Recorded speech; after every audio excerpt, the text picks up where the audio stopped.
Hello. Oh, mình bắt đầu thấy mọi người vào. Chào bạn Hana. Chào Phương Phạm. Mình có người nước ngoài luôn. Hi An, we also have some foreigner here. Chào bạn Huyền Nguyễn, Huỳnh Ngọc Liên. Mình có 28 người rồi. Hoa Phượng. Chào cả nhà. Trong lúc mình chờ mọi người đang vào thì chắc bọn mình chào nhau nhá. Hello từ Alphabet. Không biết mọi người có thấy Thanh rõ không ạ?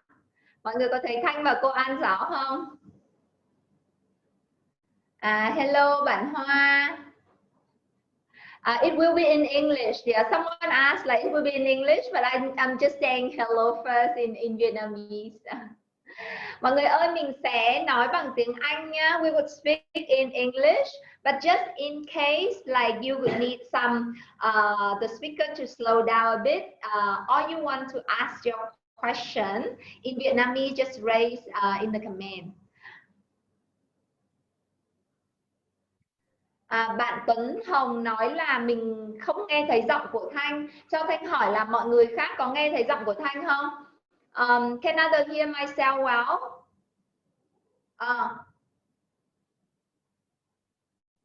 Bạn Hồng ơi, chắc là nhiều khi có thể là từ phía bên bạn ấy, vì mọi người đều nói là nghe rõ. Yeah, so people can hear me well. Yeah, Sheila, chúng ta bắt đầu lúc 2 giờ nhưng mà chắc Thanh sẽ xin phép mọi người là mình sẽ chờ một chút xíu đến cỡ khoảng 2 giờ 5 phút để cho chúng ta cũng có thể chào nhau, và một số các bạn khác đang có thể gặp vấn đề kỹ thuật thì tranh thủ vào ha. So we would take, let's say, like 5 minutes waiting for everyone to join. And for now, you can have us to put the comment in case like if you have any problem, if you don't see me or don't hear me clearly, so we can make sure that this could be okay. At the same time, if you have any special expectation for the session, you can also put in the comment, so we will try best to meet that. Yeah. Mình đã có 40 người rồi. Ngày hôm nay mình có khoảng hơn 70 người đăng ký, cho nên mình sẽ chờ một chút nha.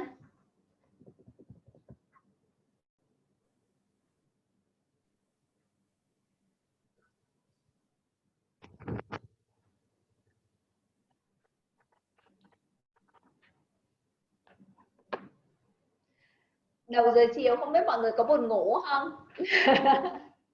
Làm webinar, Alphabet làm mấy cái webinar thì cũng hay làm buổi sáng, hoặc là làm giữa buổi chiều. Hôm nay là cái webinar đầu tiên mà làm vào đầu giờ chiều nên cũng có tí lo lắng là không biết mọi người có bị buồn ngủ không.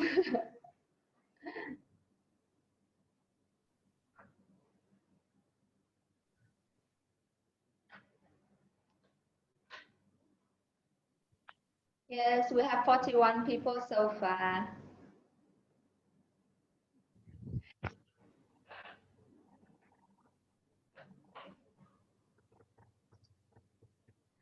Lát nữa thì nó sẽ có một cái phần là Q&A ở cuối. Chúng ta có thể đặt câu hỏi ngay từ bây giờ trong phần Q&A, và mọi người có thể đặt câu hỏi bằng tiếng Việt hoặc tiếng Anh ha, tùy mọi người. Hoặc là trong cái quá trình mà cô An nói thì mọi người cũng có thể đặt câu hỏi. So we would have the Q&As from the organizer, so you can start putting any question that you want to ask her right now. You can ask in Vietnamese or English, or later on during the presentation you can also add in. So we will try to answer all by the end of the session. Yeah. Okay.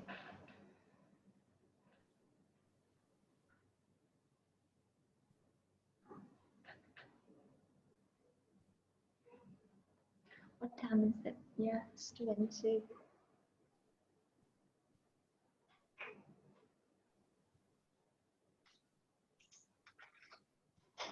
Hi Anne, are you ready? Hi, Tan. Thank you very much for inviting me. Yes, absolutely ready, excited to start, and just waiting for everybody to come in. Yeah, it's great to have you. Actually, I know that you are super busy. Yeah. And thanks for arranging this time. Very happy to be here, for yeah, sure. Really wish to have you here physically. Yeah. I know, same with me, but as we all know, you know, we're on lockdown. I'm from Manila, and but I guess everywhere else, flights aren't readily available. So this will have to do for now. For everybody joining us, thank you again. Chin, come on. Yeah, it's a new normal, but actually I also find it's good that now it's like we have better way to connect, and we also have a better habits to connect everyone, right? It's not that easy that we have like now it's 46 people from quite a few different countries. Yeah, I see some people also from Singapore is joining. Yeah.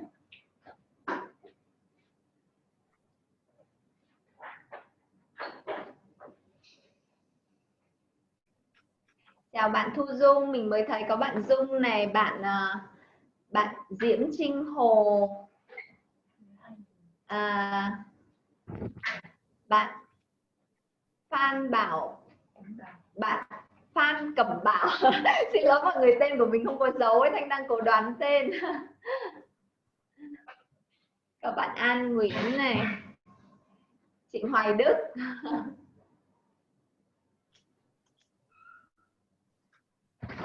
Ở đây Thanh có một cái màn hình ở bên đây này, Thanh nhìn thấy mọi người tham gia vào và mọi người có thể đặt bất kỳ cái câu hỏi nào Thanh cũng có thể nhìn thấy, và Thanh sẽ dịch cho cô An ha.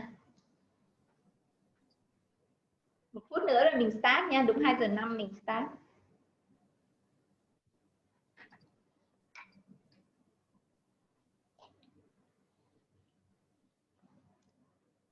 Ở trong đây, trong danh sách đăng ký thì Thanh cũng thấy có rất là nhiều gương mặt quen thuộc đến từ các công ty quen thuộc.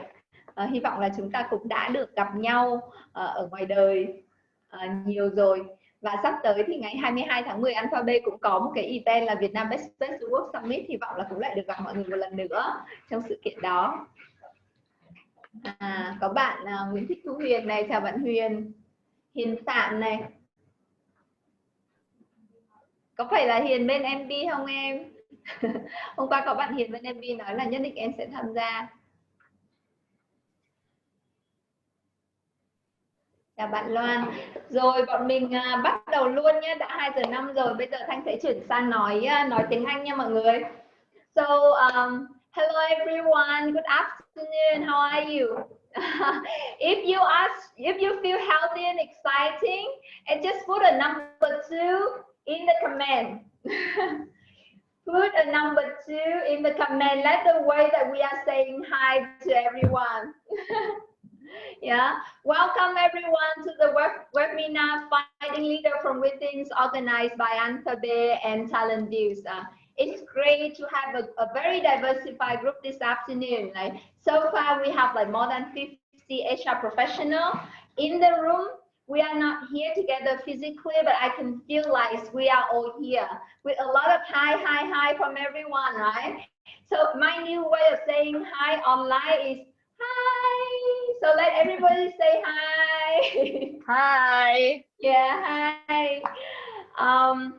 So as I mentioned, when I see the register list, a lot of people come from a very familiar companies, already the clients for Alphabet, so I'm sure we know each other, but some may be still new to Alphabet and also to Talent View. So I will take this chance, let's give me 1 minute to introduce a little bit about us. Yeah. So in Vietnam, Alphabet is a pioneering consulting firm providing solution on happy workforce and employer brand. What does that mean? So we work with many big companies to help them to create a healthy work environment. In that, the employee is highly engaged, highly productive, and of course also loyal to the company. And at the same time, we have companies feature out the attractiveness outside to the potential candidate, so that you become a more attractive employer brands. And along the way, we're also working with many big partner to provide more solution to our clients. So just to name our very close partner here, so LinkedIn. Do you know LinkedIn? OHR know LinkedIn, right? So starting from the end of last year, all the recruitment and employer branding solution in Vietnam would be delivered to the client through Alphabet. Also, we are working with Workplace by Facebook. Workplace is the communication and collaboration platform where we have people to work together better, to make decisions faster, and of course, therefore, we increase the productivity, the creativity, as well as the engagement. And last but not least, Talentgems, a very cool platform for video interviewing and talent assessment. And also through this partner, I get the lucky chance to know our special speaker today. So let's talk a little bit about Ant. Ant, it's great to have you here. So I know Ant 2 years ago. She's a super experienced consultant in talent development and talent assessment with more than 15 years only work in this area. And during her busy time, she's also a very good writer. Her book of Rethinking Recruitment is very interesting, which I would recommend all HR to work. And today, like I have a special request for her because like recently, Alphabet is also doing a big research on what trend is happening in Vietnam talents, work and workforce, and especially post-COVID.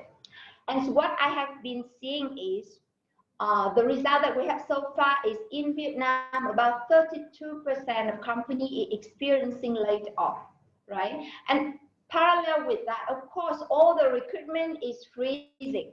So what would we do? Of course, the focus could come from within because at the same time, you still need to find good talents to support for the future development, the strong requirement for business. So it doesn't mean that before COVID time, we didn't do that, but now we would need a lot more skill and knowledge as well as science. So my special order for Anne today as an expert in this area is she should help us to define what would be the very important raising skill or competency for leader and how to define that, how to spot those people from inside and give us a lot of practical experience and case study on how we can have to nurture those talents from within. So I'm not taking more time of you guys. I'm just hand over the stage to Miss Anne. So a big clap to Anne, please. Thank you so much, Tan. Thank you everyone for joining us today.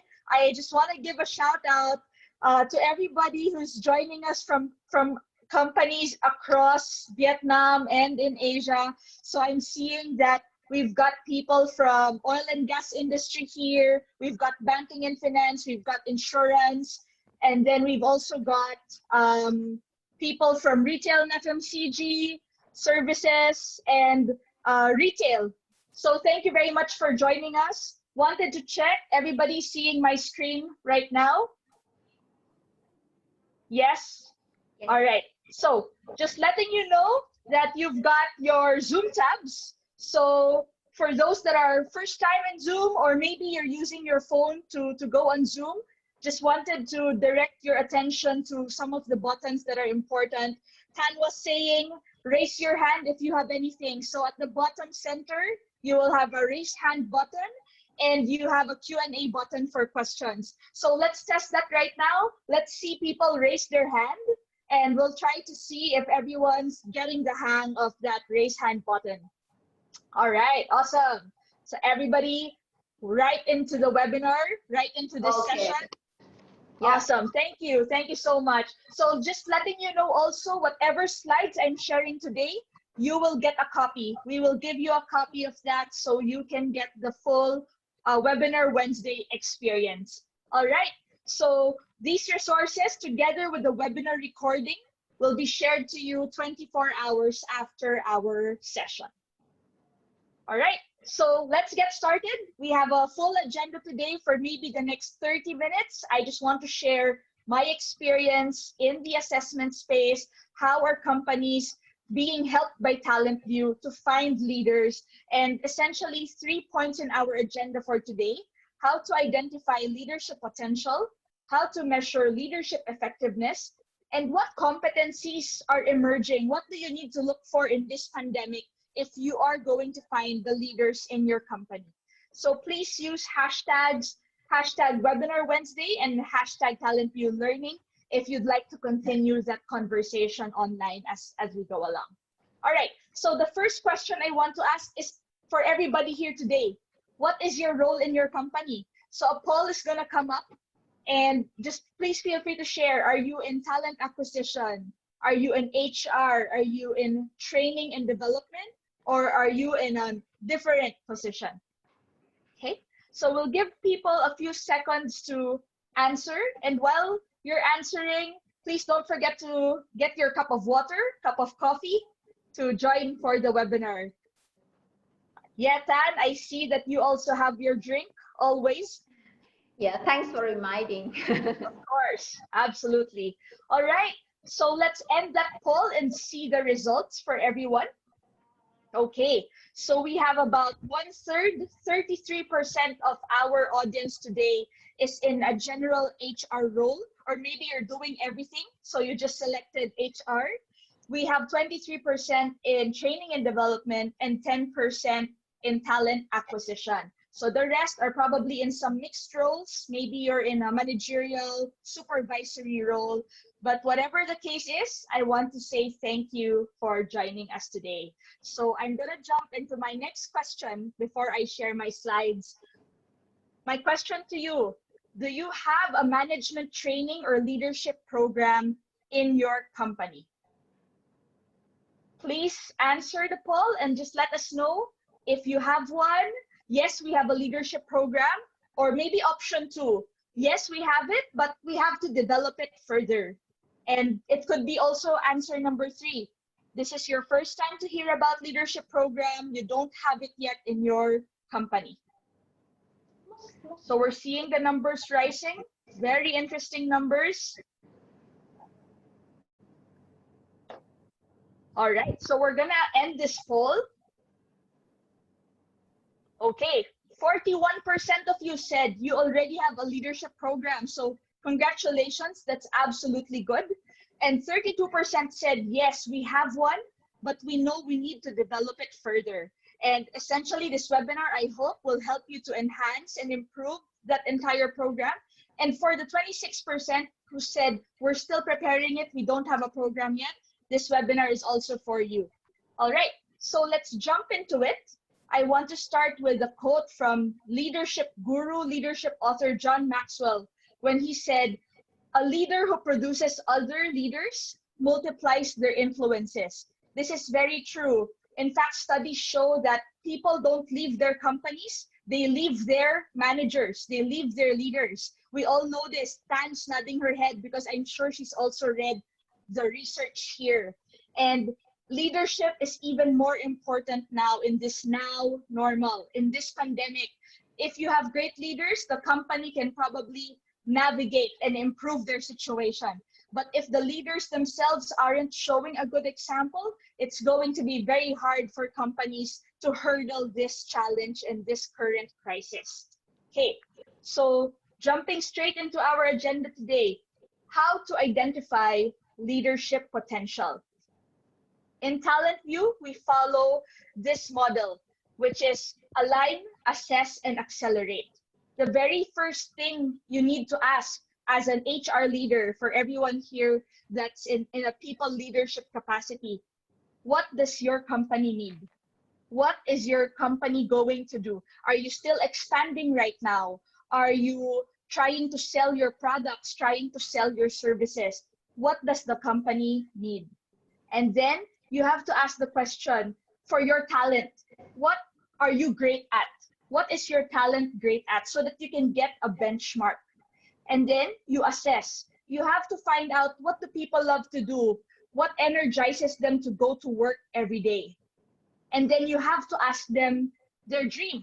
What do they want to become in your company? Because sometimes there are people already happy in their current role. They don't want to be a leader. Even if you give them all the leadership training, all the leadership program, they don't want it. So you have to know if they want it or not.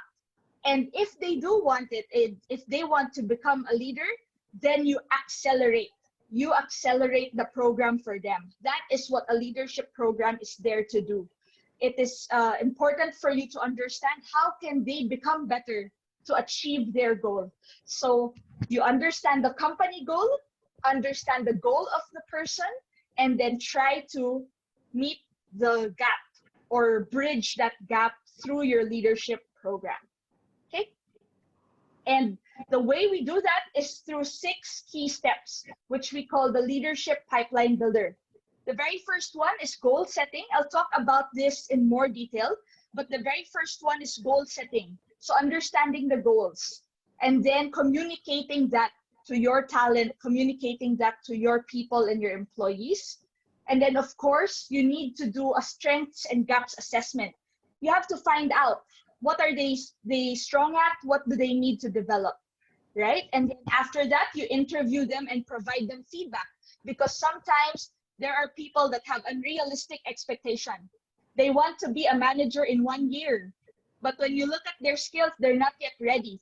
So it's very important to try and give them that feedback so that they know what they need to prepare and what they need to develop in order for them to improve. And then 5 is mapping that journey. So what are the steps you need to do in order for you to map out that journey for them and craft your leadership program? And the last is check-in and reflection. So you come back after this whole thing and you reflect, is it working? What is happening that's good? And what is happening that we may need to improve as a company? All right? So I'll start with goal setting, and I'm sharing with you an example. So for example, I'm talking to somebody in sales. We have to follow what we call a SMART framework. SMART stands for specific, measurable, attainable, realistic, and time-bound. So for example, if it's a salesperson, maybe we have target of 100 million sales in 6 months. I know in Vietnam, 100 million, too small, not real. This is just an example. All right, so this is one example, specific goal. And then can you measure that goal? So obviously, yes, depending on the revenue, you can measure it. Can you attain it? What skills do you need to attain that goal? So if I'm talking to somebody in sales, I will probably need that person to improve their sales and negotiation skills. And then is it realistic? Can they really do it in 6 months? And the last one is time bound. So what is the period you're allowing them to do that or achieve that goal? So once you have that, it's not only clear to you, it's also clear to your talent what they need to do in order to achieve. Because sometimes we tell our people, just do this and make the customer happy. But sometimes happiness is different, right? So Tan was talking about creating a happy workforce. That can mean many different things to many different companies and many different people. So we need to be very clear about our goals for each of our talents. All right. And then the next is, of course, communication, planning, and launch. You don't just show this table to the talent, or you don't just keep this to yourselves.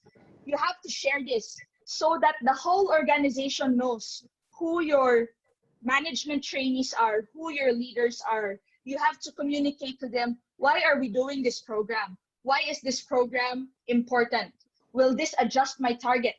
So that everybody is on board. Everybody said yes to it. Nobody can make excuses in the end and say, it wasn't clear to me. I was not sure what I was doing. No, cannot. So everything clear from the start when you do your communication, planning, and launch. And the more transparent you are, the more effective your program will be. So you take a look at all the management trainee program of many different companies. They really share this on social media. They really share this to all their people. Everybody knows they have a program, because it's very important to get everybody on board and make sure that we are aligned to the goals. All right, so I give you a McKinsey research study said that 91% of employees say that they are more effective if they can see how their individual goals fit into the big picture. I agree with this very much. I can see Tan also nodding her head. Absolutely true. 91% of companies, of course, and 91% of employees, rather.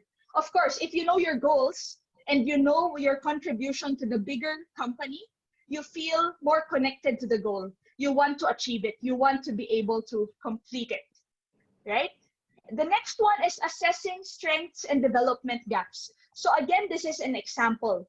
So for example, I now realize that I need to improve these competencies on the left: planning and organizing, communication, decision-making, business performance analysis, team management, and stakeholder management. The next thing I need to do is ask the question, how will I assess this? How will I make sure that I know how to measure communication? So you can do many different ways to assess. These are just samples at the top. So for example, can you do an assessment? Can you do a test? Can you do a video interview? Can you do a case study? I give them a problem or a challenge, and then they will solve it.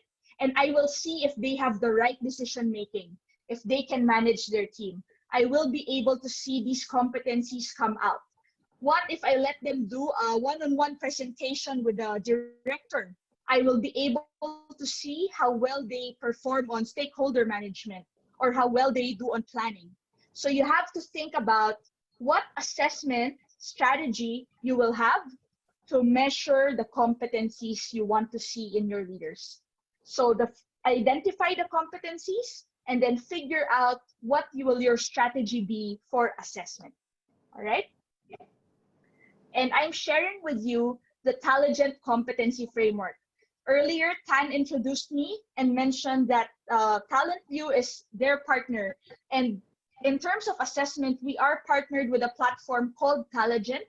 And I'm sharing with you that we already built the competencies. So if you don't have competencies yet, you can always use the competencies that I am sharing with you here. So from resilience to flexibility, self-insight, on the leadership side, managing talent, directing action, negotiation, strategic vision.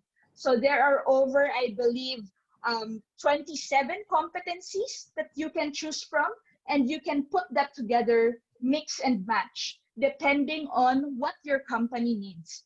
So it will always be dependent on what your company needs.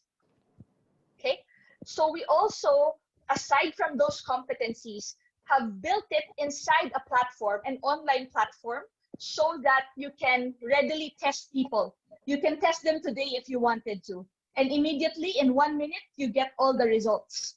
And we have already translated all these results into a Vietnamese version. So if you'll see here, these are the reports and some samples. So this one is our leadership potential report. So take a look. You have self-management, growth mindset, inner drive, social intelligence, problem solving, and desire to lead. So the test is Vietnamese, and the report comes to you like this. And immediately you get to see if there are areas for development and there are areas of strength. Another thing is we've also helped you build already the interview questions. So take a look. You don't have to think about the questions already. The questions are built. So if you want to check, is my talent, do they have growth mindset? You can already look at the questions here and use these questions and ask them.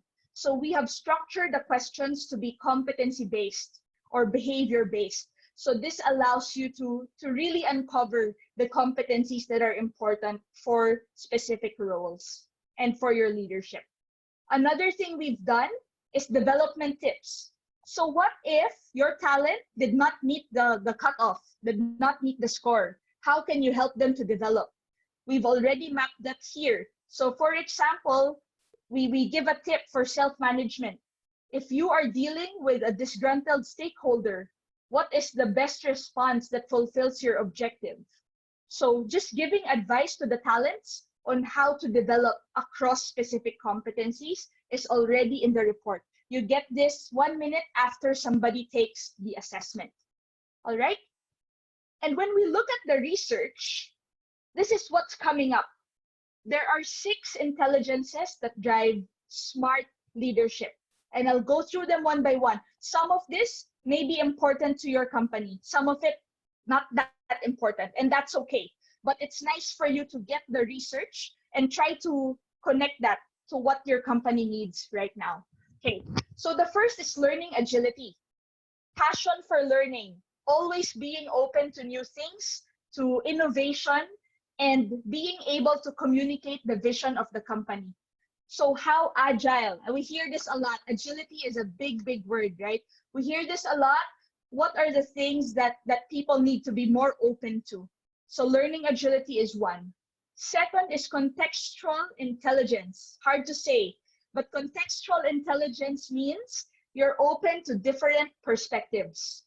So maybe you hear input from your boss, you hear input from your talent, you hear input from your industry, and then you try to bring that together and be able to come up with a recommendation or a smart plan.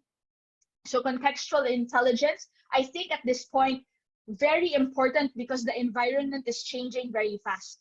We cannot hold on to what we used to know because the situation is now different, the environment's now different. So we have to be able to adjust, make that adjustment. The third, again, also I believe very, very important for now, technological intelligence. So how are you using technology to make the most of your business, of your situation, and of your talent? So for those that are using Zoom, those that are going beyond email, I truly applaud you, because before a lot of us really just on chat apps, messenger apps, and email. But now we have to learn, we have to adjust and use all these tools. And I can see Tan smiling. I'm sure all of us have had to make a lot of adjustments during this time. Right. The fourth is grit, right? How do you bounce back? How do you, we were talking about layoffs earlier, and that's for sure. There will be good news and there will be bad news. But how are you bouncing back as an individual to persevere? At the same time, how are you helping your company to create grit? It's not just you. You're within an organization. You manage people. How are you helping them to have grit? How are you helping them to have perseverance even with all the challenges around? So very important. And then the next is social and cultural IQ. Even in this call, we have somebody from Vietnam, somebody from Manila, somebody from Singapore, many, many different nationalities coming together as one. So how well is your social and cultural IQ? It needs to be going higher and higher, because as this world becomes more connected, we're dealing with different kinds of culture, different kinds of people, and we need to adjust to that. That is the reality of the business landscape today. Whatever industry you're in, for sure, you will encounter social and cultural experiences that are not your own. And we have to be very smart about how we're handling that as well. And then the last one is transformative, being a transformative leader. What does that mean? You know, when you're trying to transform something, I think the very essence of transforming something is to have a plan or a roadmap. You need to show your people how to get from point A to point B. And it has to be very clear, because if it's something that's clear to you and you can explain it well, then it can become clear also to them. But if you're just talking about it, sharing, but you don't have a clear plan, it's gonna be very hard for you to transform the organization. So having a clear plan, putting all the actions and efforts in place, and then executing on that plan will be very important as we wrap up the 6 intelligences to drive smart leadership. All right, I'm sure there will be a lot of questions on this particular slide. Please don't hesitate to just write any question in our Q&A button, and we will pick that up, Tan and I, later during the discussion. All right, so we'll proceed with how to measure leadership effectiveness. Typically, we look at 2 things. And again, I'm going to share this slide to you, so don't worry about it for now. You can just listen as I share how this graph or chart will be used, right? So 2 things we typically look for our talent. It's potential. What is their potential to become a leader? to become a supervisor, to become a manager in your company? Do you think it's low, medium, or high? Okay. And then we also look at their performance. How well are they performing in your company? Are they meeting their goals? Are they meeting their targets? So if the potential is low and the performance is low, we put them in a red box, this bottom box right here. And typically, this box is for coaching them out because they're not meeting their goals and you don't see so much potential in them, right?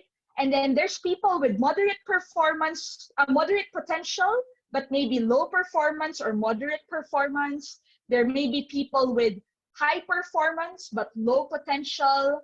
So all the boxes in yellow, these are what we call our, I'd say, average. They're not your superstars. They're your B players, but they're still important. You cannot have all superstars in your company.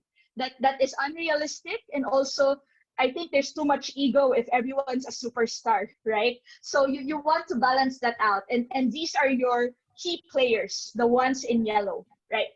And then there are people, they have high performance and high potential, or moderate potential, moderate performance, but high potential, or vice versa. High performance, but moderate potential. And we're putting them in the green boxes. In any program you do, you only have a budget. It's limited, right? Yes. Unless you tell me, if one of you has unlimited budget here, I'll be very envious of you. But most of us in any company, we have a budget we're working on. So when you're rolling out a leadership program, we recommend using this 9-box method, 9-box framework. So everyone that was in green, they are the ones that you have to invest on first. They're going to be your first wave because they're showing high potential and they're showing high performance. And they are the ones where you can bet on them. And the chances of them becoming a manager, a leader in your company is also higher because they've already proven themselves in the past. They've proven themselves through their performance or their potential. Okay, so this 9-box will help you to prioritize who are the people to put inside your leadership program for now. Okay, and then the next is interview and feedback. Of course, it's one thing for you to assess them and for them to fall in the green box, but you also have to talk to them. Very important to sit down, provide them the feedback on the results. Tell them that, hey, you are a person with high performance and high potential, and I want to bring you into a leadership program to develop your skills. So it will be good for us to interview them, ask them what they think their strengths are, how they see themselves in the company, so that we will be able to align what they need to what the company needs.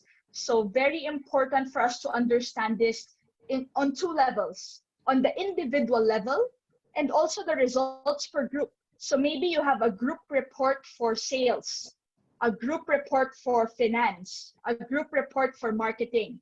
And then you can now fast track their development and give them some programs to work with. Okay, and I'm showing you, again, technological intelligence is something that I'm very proud that TalentView has been able to offer to its customers through video interviews. We know that some people may not yet be comfortable working in the office, so we have developed video interviews for you. So whether you use it on your mobile phone or your laptop, we can leave a question for you and you can record yourself. And the company can write notes. You can even rate the candidate and say, this candidate is a 4-star candidate. Or this candidate, I don't like the response so much, I'm not going to prioritize them, I'm going to give them 1 star. But this is not Skype. This is where you leave the question and then they record themselves. You don't have to be on the other side. You just leave the question with the candidate and they will record themselves. And then you can watch the recording after they do the interview. So it saves them time, also saves you time. All right. And we're going to map the journey. That's very important. We follow here a 3E model. 3E, experience, exposure, and education. So not all training is classroom training. Some training will be on the job. They come with me to a sales meeting. They come with me to meet with the directors. Some training will be experience. Help them to do a project, manage a presentation. So for this model, what we're saying is that experience is 70%. They have to be on the job. They are learning on the job. And then exposure, maybe to conference, to summit, to events, to their peers will be 20%. And only 10% will be classroom training. So only 10% will be internal training, certification course, webinars, or conference or books. So experience, exposure, and education, 70-20-10 is the ideal model. Okay? And the last part is check and reflect. So very important, after you roll out your program, we call back everybody and ask them, what are we doing right? What are the things we can improve? So that as you strengthen your management program, you're not just getting feedback from your team, you're also getting feedback from all your potential leaders, from all your management trainees, and you can improve for the future. So these are the 6 steps to the leadership pipeline builder. And just 2 stories I want to share with you where we truly applied. Everything I shared, we applied for these 2 companies. The first company is SPBB, or Suntory Pepsi, where we had a management trainee program. We rolled out the video interview for them. We rolled out the assessment, and we helped their HR team implement the full program. And in 5 days, we assessed more than 700 people. So just like that, in 5 days, we were able to assess that much people, get the results, and have a standard report that managers can use for the interviews. And they were able to shortlist their successful management trainees through this platform and through the program. The other thing we did was for Grab. So I'm sure all of us also familiar with Grab. So with Grab, this is more regional project. We did assessment for leaders across 100 leaders in the APAC region. We mapped out 11 competencies for them. And once we were able to finish that project, they were able to create a development plan and development program for all the identified leaders. So everything was done using science, and everything was done with the help of technology. So again, these are the 6: goal setting, communication, planning and launch, strengths and gap assessment, interview and feedback, map the journey, and check-in and reflection. So I want to close before I turn over to Tan. I wanted to ask you, out of these 6, and a poll will come up right now, out of these 6, which among the following do you think you are already good at? Are you good in goal setting? Are you good in communication? Are you good in strengths and gaps assessment? Feel free to just pick up your answers. What are your strengths? And we'll give everybody a minute and just take a sip of water. Thanks, Ann. Thank you so much, Tan. We're gonna end this poll, and we will see quite the a few results. questions here, yeah. It's moving. Responses are a lot. It's really moving a lot. We'll give everyone some time. Let's give them a few more seconds. I think it's hard to evaluate ourselves. Even you ask myself, what is the good part? If you ask me what is the not good part, I potentially may answer faster. It's easier to pick out the bad news. It's easier. So I'm just curious if you ask that question next too. Yeah.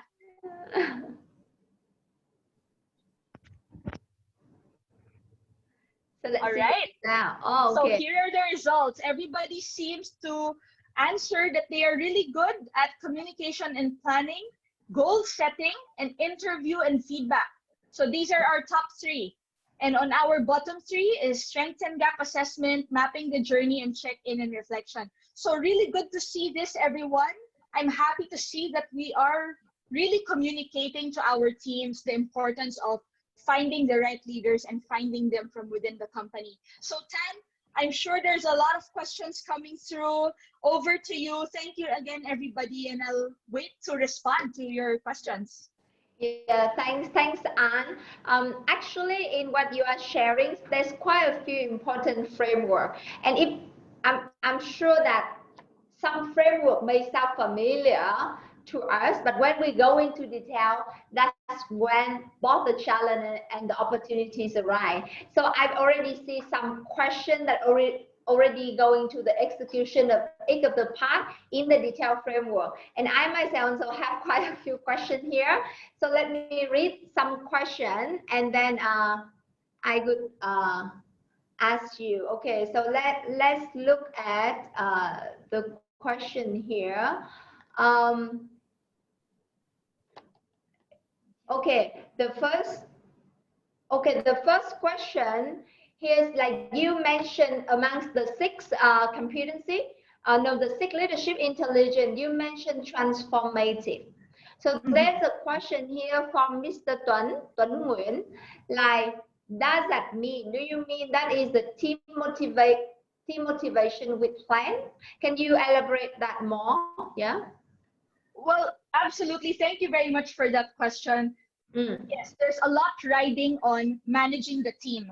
Because when you say transformative, you can't really transform something just by yourself, especially in an organization. So yes, there will be components here of team management, facilitating meetings, being able to provide feedback to your team members. And ultimately, it comes back to creating that roadmap. It's getting buy-in, being able to sell your plan and sell your idea to your team so that they can execute it. Yeah, so actually like a transformation may sound very big, but it starts from the single step by step. Absolutely. Right? Absolutely. Yeah, and also another question that also relating to that charge. I think that charge is very interesting too. Come from Miss Folk. She's asking about greed.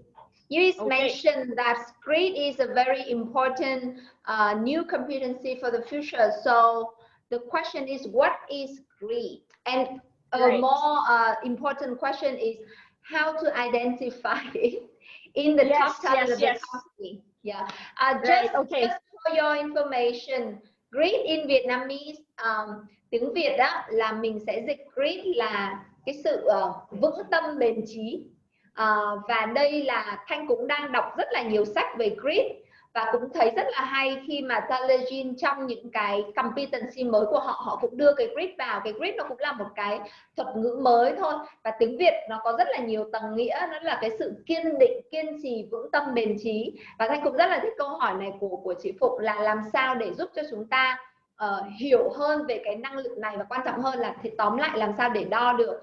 How to measure it, and potentially I also want to hear on how to nurture that, because you know, measure greed is potentially, you can tell me that okay, you have high greed or low greed, but nurturing it is potentially is a big need of all the company now. It's the harder part. You're correct.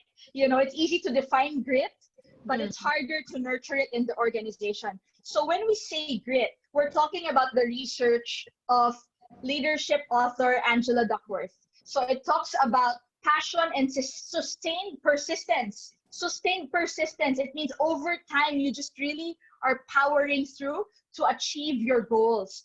And at TalentView, the way that's measured is across 4 key things. There's 4 things you need to have according to the research for us to say that you have grit. The first is self-belief. You cannot have grit if you don't believe in yourself. As cheesy as it may sound, you know, it doesn't sound like it's a big word, but you really have to believe in yourself. That's the first step. You can believe that you can achieve a goal.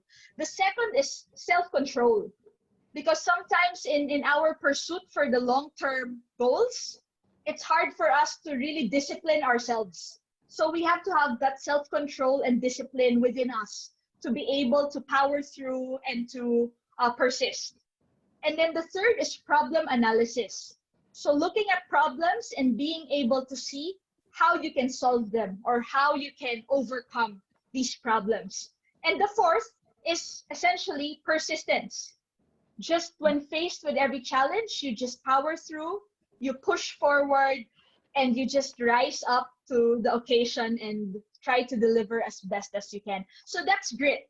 That's grit based on the research. So how do you nurture that in companies? It's also what we call, I'd say, organizational resilience. How do you build resilience in your company? So in on the team level, on the leadership side, I believe that one way is to really give our leaders exposure to the challenging problems of the company.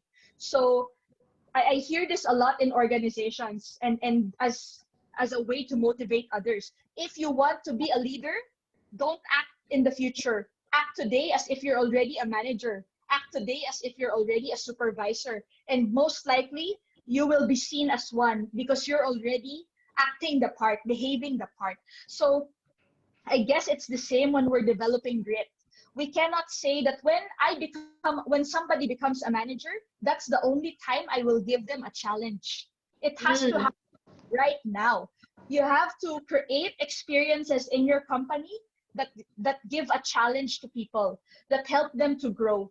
Because if it's too easy for them, it will not allow them to grow and reach also their full potential. You will not be able to see who is acting right and who is acting wrong, or not displaying the behaviors that I mentioned: self-belief, self-control, problem analysis, and persistence. So give them challenging opportunities, give them projects that will allow you to surface or see these things. So basically, just to capture what you say, grit is like passion and perseverance together, right? So it's very easy for us to feel excited and passionate about something, but it's a lot harder for us to prolong that feeling, to go into tough time, and especially through this kind of like challenging time like COVID. Like it's so hard to maintain those kind of positive energy when life is hitting us in many ways, right? And then there is, and you also mentioned 4 areas that you could measure that, and also through understand that we can also have to nurture, which I write down here: self-belief, self-control, problem analysis, and persistence. Maybe I'm just thinking out loud here. Maybe we potentially would need another section to talk. Why are you hearing about giving people a challenge and then test them way ahead before you are putting them into the position? I'm just thinking of a potential challenge for the future workforce is about Gen Z is coming. So Gen Z is like, I'm having a daughter in Gen Z. So I'm just thinking like, it's like for those kind of very young generation, they are very vulnerable, they are very fragile. So the way we give them challenge and the way we face the challenge with them and nurture the persistence and self-belief and self-control through that, definitely is a challenge ahead. And I could be really curious to learn more. Just in case you have any top of my tips on this, that would be very helpful too. Right. It doesn't have to be a big project right away that can impact the revenue of the company or the performance of the company. Sometimes it could be just organizing a breakfast meeting for everybody, or sometimes being able to organize an event. So I know for Vietnam, there's a lot of events we want to participate in. Like you probably have a TikTok challenge, or maybe right now, if you're working online, just being able to engage everyone through a fitness activity or a company event online.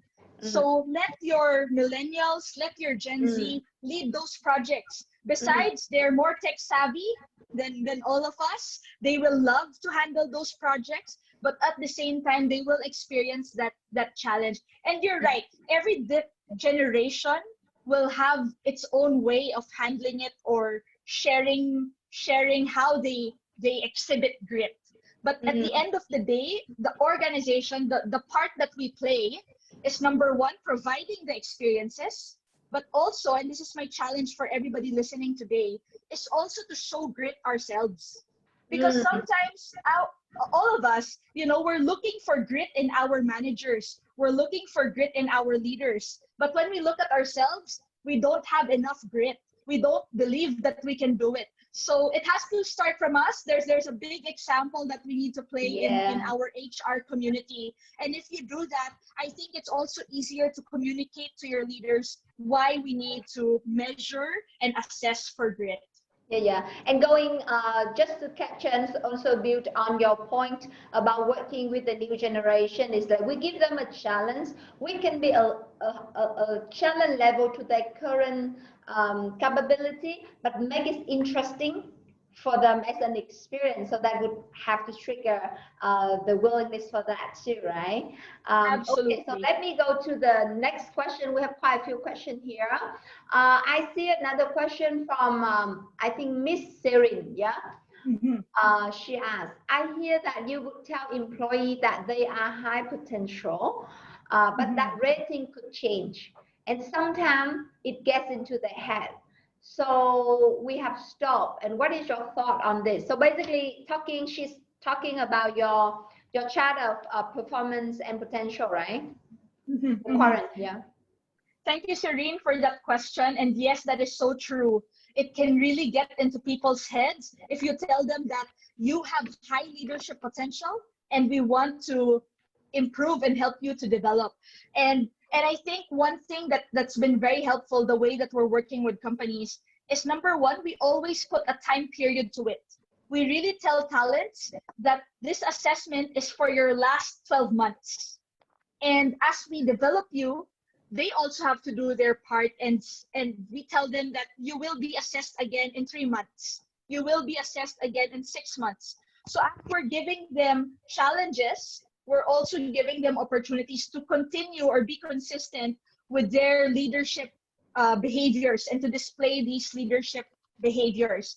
And it's true, sometimes it can get into their heads. I think you will be able to tell the difference once you give them these different time periods, or you give them time.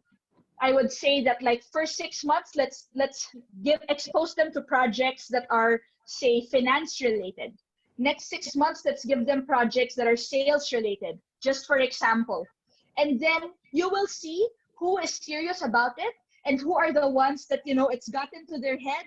And then you tell them that your behaviors are contingent on continuing the program, which means that if you don't consistently show the behaviors for every time period, you will be taken out of the program. So I think that's one way that it can help. And you can tell them that it's not absolute.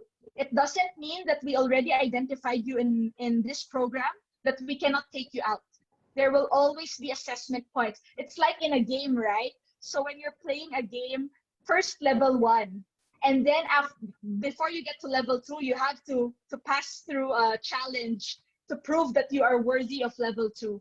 So, in organizations, and I guess in life, it's also like that. It's level by level. And this is something that can be made very clear to our talents, because then they will also see their own progress, and they'll also be proud of themselves as they move from level to level. So putting a time will be helpful. Yeah, there is a question on that. It is a very practical, because the other day I've been asked for exactly this 9-box quadrant. Who would be the one who do this box? The process of preparing this box, and to whom should we communicate this box? Because back to the previous question, should we even communicate to a person that you are in this box or not? Okay, very, very good question.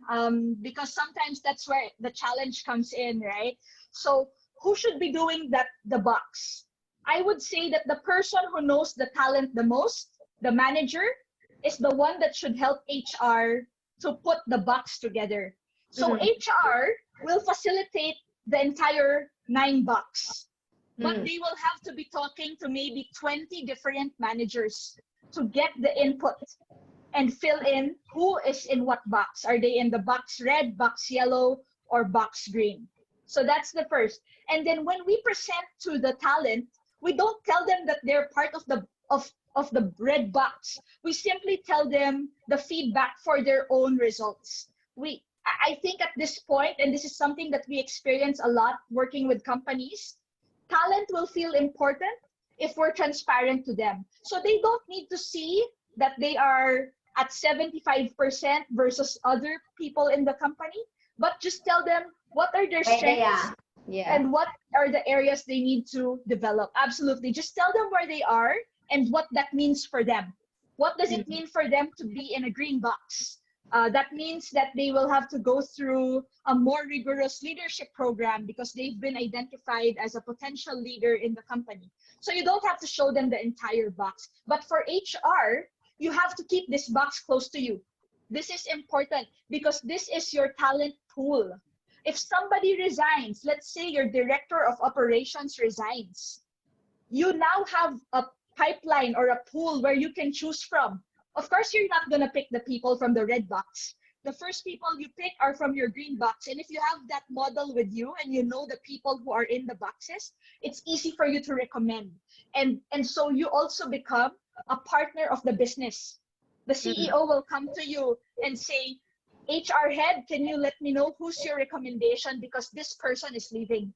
Then you're now very educated. You can give a profile of the candidate and say, I'm recommending Miss Tan because Miss Tan, these are her strengths, these are her areas for development, and I think she will be ready in the next 3 months if she takes this development program.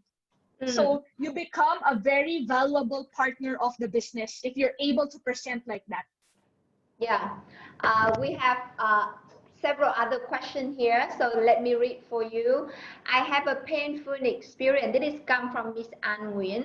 I have a painful experience. We identify the employee with good potential for leadership development, and we have a development conversation with these employees.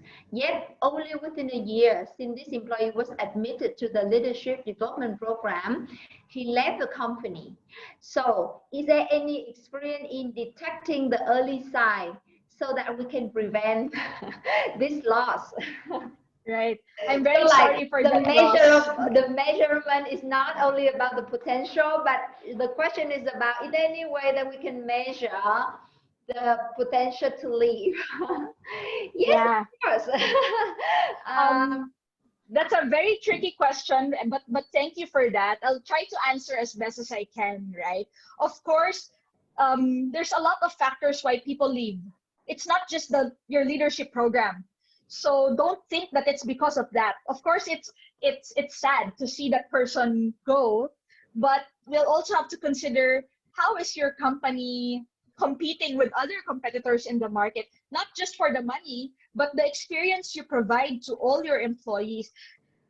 I think that's a reality that every company needs to face, that there will be people who will stay and people who will leave the company. But what we've found is that the more transparent you are of your plans with the person, for example, you tell the person, we are grooming you to become director. Please give us 3 to 5 years, we will help you. Of course, that person feel good. Of course, that person wants to stay for them to become director. Sometimes if you only tell them very vaguely, you don't tell them the right way, you just tell them, I think you'll be manager potential, but you don't tell them what's the plan, then they're not gonna have a connection with your company. And so if they get an interview with another company that tells them what the plan is for them, chances are they will really leave. So I think it's a communication issue that needs to be addressed. But of course, understanding all the many factors. Are you competitive in terms of the salary for the levels that you have? Are you a company that provides a great employee experience? So a lot of questions there. But another thing I want to say, that's why you don't put all your eggs in one basket. You cannot have a leadership program with only one person in. You have to have a lot of people in your program, so that as people leave or they get replaced or as people move up, you have a bench to get from. You have a talent pool. That is the goal of this entire program. You're building a talent pool so that you are ready for whatever eventuality and you can help your company succeed. Actually, may I contribute to this question, because actually, as I introduced about Alphabet before, our expertise is to measure the employee happiness. And Anne may say that what is happiness? People may define happiness in many different ways, but the role of Alphabet is we define happiness with science, and then we have you to measure happiness. So we measure happiness by the level of rational engagement, emotional engagement, intrinsic motivation, and how that turns into the effort and the loyalty. So the loyalty part is actually would help you, and in this case, to measure the potential risk if a group of employees could considering having some early sign of may want to leave. And at the same time, we also measure your internal working environment and tell you that, for instance, among your 100 top leaders, we start to spot on that those leaders in the north, in south team have a higher tendency to leave. And then we can also tell you which factor in your work environment is impacting to that. Is it leadership? Is it culture? Is it training? Absolutely. And many other. So totally agree with Anne, like putting people into the leadership program is a good motivation for them. But it's not the only reason for them to stay with the company. There's many other reasons that may impact to their own happiness. And then if one of them, or maybe some critical of them, is not satisfied, and they may still decide to leave the company despite that you are putting them in a very good program within the company. Yeah. So basically, I think HR today, we need to be a lot more fact-based. Yeah. Fact-based in the way we measure the potential. Fact-based in the way we measure what is the driver that can increase people engagement, increase people motivation and loyalty also. So as long as we understand the factors and then we can evaluate that, then we have a strong conviction to act with that. Yeah, absolutely. Completely agree with you, Tan. That's very helpful, and that's good to know. We have a few questions here. I think we would have 3 more questions. We have time for 3 more questions. Sure. So another question is, how fast can we roll out a leadership program? Yeah, you have been working with many companies, so is there any good time frame for leadership? Right. Program?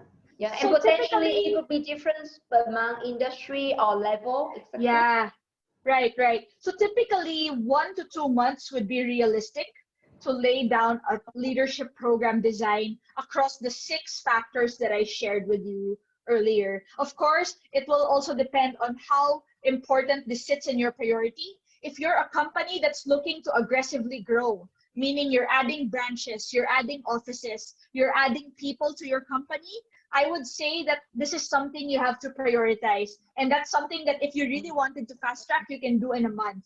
But if for the moment you are trying to just really build your talent pool, but there's no urgent need from the business side, maybe you can take a bit longer so that you don't feel so rushed. So I would say about 1 to 2 months would be a realistic time frame to roll out everything.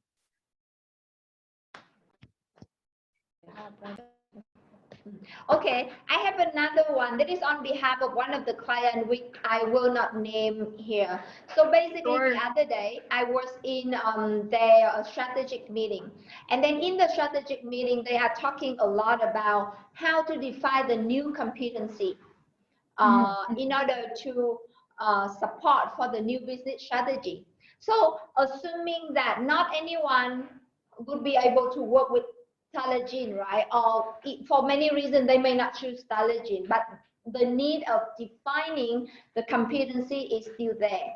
So what I observed in the meeting is it's very easy to confuse between a job description and the requirement of the job and the required competency. So if I'm working in TA now, and my boss tell me that let's define a list of competency for, let's say, sales teams for next year, and then measure that. Then before talking about measure, defining the list of competency is super important to me. So what is your advice to have people like me to have the ability to have a good list of competency before my evaluation? Right. So there are several ways to do this. I think there's not one right way. But first, let me get the job description piece out of the way. When you say job description, sometimes it's really what they're doing on the job. Are they going to meet with the customers? Are they going to prepare proposals, make presentations, talk about the commercial agreement with a client? That's a job description. It describes the job.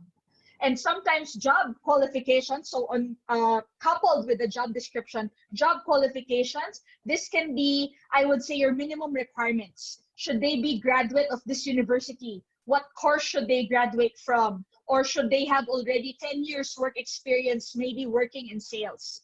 All right, so that's out of the way, job description and job qualifications. But when we talk of competency, we talk about KSA, knowledge, skills, and abilities, and attitude. So actually it's 2 A's, knowledge, skills, abilities, and attitude, KSA, that are required to do the job. So for example, you are a salesperson, and one of your traits is that you're very shy. You don't like talking to people. Even if you are the graduate of a course, and even if you have a lot of the honors in school, you cannot be a salesperson if you don't like talking to people, because that's really part of the job.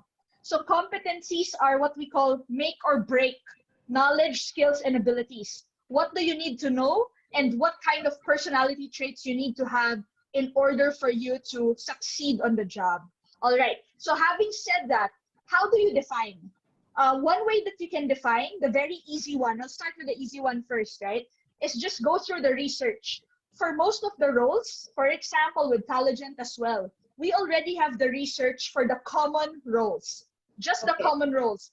Finance, customer service, sales, leadership roles. We already did the research to show what are the make or break competencies for these roles. So if you want an easy way, you want it to be done in 1 week, easy, right?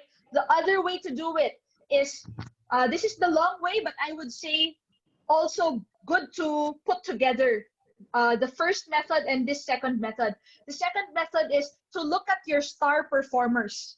Who are your best people in sales? You want to sit down with them. You want to talk to them, interview them. What experiences have you had that help you in your job, make you successful? What's the KSA that you have? Yeah, that defines you compared to the others, normal self.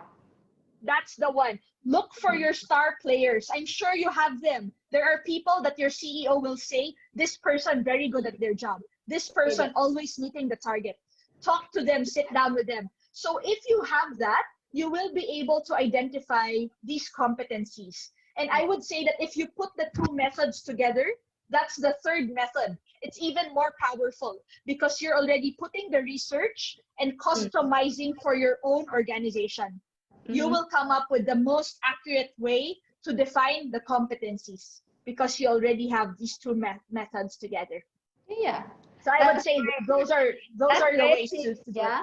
As we have one question here, I think Anne, you can read the question yourself, and then after that you can have to close the webinar. All right. You see the question?